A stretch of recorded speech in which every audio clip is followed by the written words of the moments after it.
So here's a weird thought. How would you mail a letter to an electron? Seriously, what would that address even look like? Well, it turns out quantum mechanics actually has an answer for that, and it is one of the most beautiful, elegant ideas in all of science. Let's get right into it. Okay, so here's the big puzzle we need to solve. Thanks to things like the Schrödinger wave equation, we know it's literally impossible to know exactly where an electron is at any given moment. All we have is a probability, a cloud of where it might be.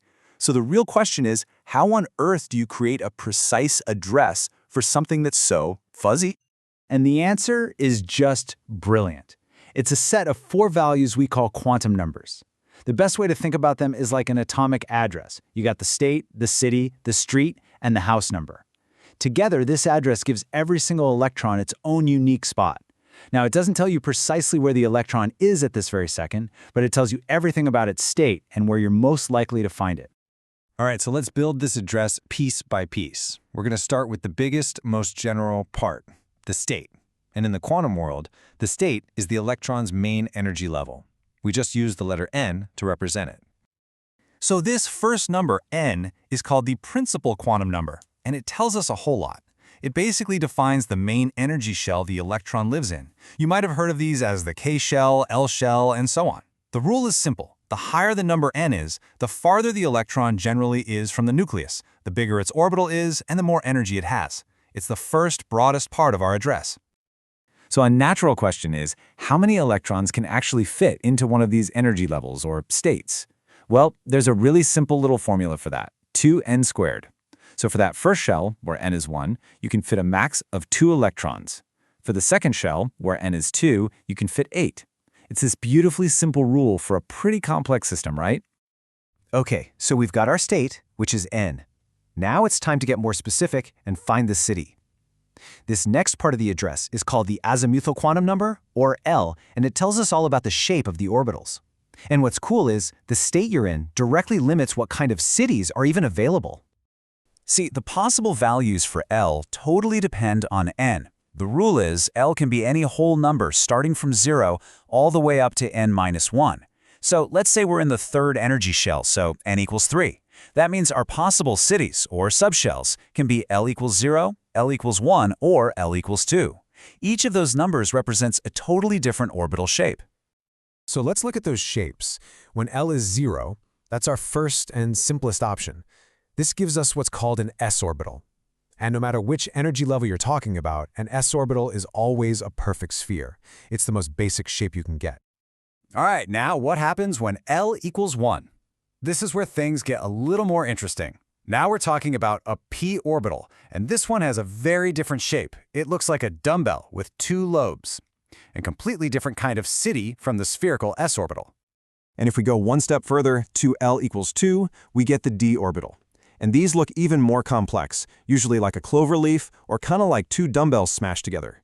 You can really start to see how each new value of L adds another layer of complexity to where that electron might be. Okay, we've got our state, we've got our city. Time to find the specific street. This is our third number, the magnetic quantum number, M.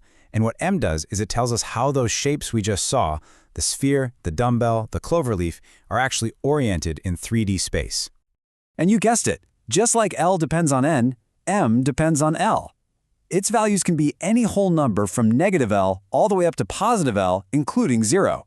So for that d orbital we saw, where L equals 2, M can be -2, -1, 0, +1, or +2. What does that mean? It means there are 5 different d orbitals, each one pointing in a unique direction in space. And hey, here's another one of those neat little formulas. If you ever want to know exactly how many orbitals, or streets, are in a given subshell, you just use the formula 2L + 1. So for a p subshell, where L is 1, you get 3 orbitals. For a d subshell, where L is 2, you get 5.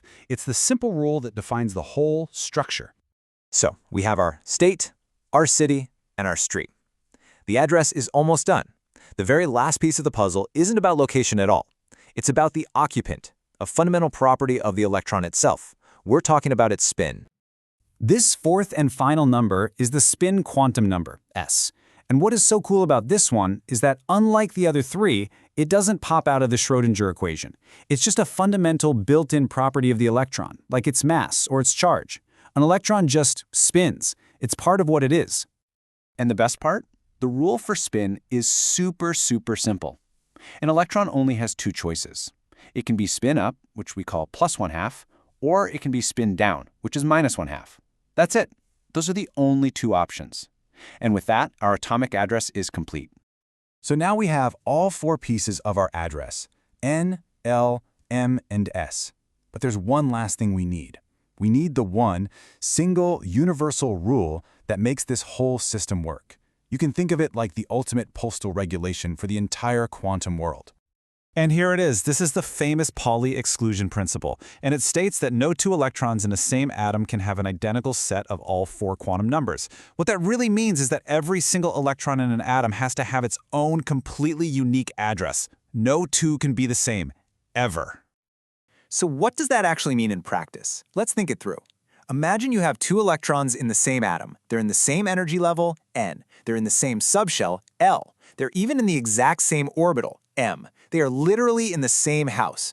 Well, the Pauli exclusion principle says that to keep their addresses unique, there's only one thing left to do. They must have opposite spins. One has to be spin up, the other has to be spin down. Let's look at a simple example. Helium. It only has two electrons. Okay, so both of them are in the first energy shell, so N equals 1.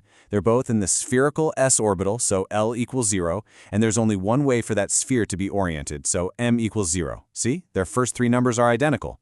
So the Pauli principle kicks in and says they have to have different spins. One is +1/2 and the other is -1/2. Boom, two unique addresses. So you might be thinking, okay, that's a neat system, but why does it matter so much?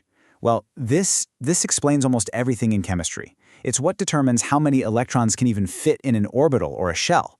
It's the absolute foundation for all electron configurations, which then explains the entire layout of the periodic table, and on an even bigger scale, these rules are what govern how atoms connect and bond to form every single molecule in the universe. It's the blueprint for reality. And that really brings us to a final, kind of mind-blowing thought. Every single electron, out of the trillions upon trillions that make up everything we see, follows this precise set of rules to find its one unique place in the universe, all defined by just four simple numbers. So if the most fundamental building blocks of matter are governed by such an elegant, predictable, and ordered system, what does that tell us about the hidden order that might be governing everything else?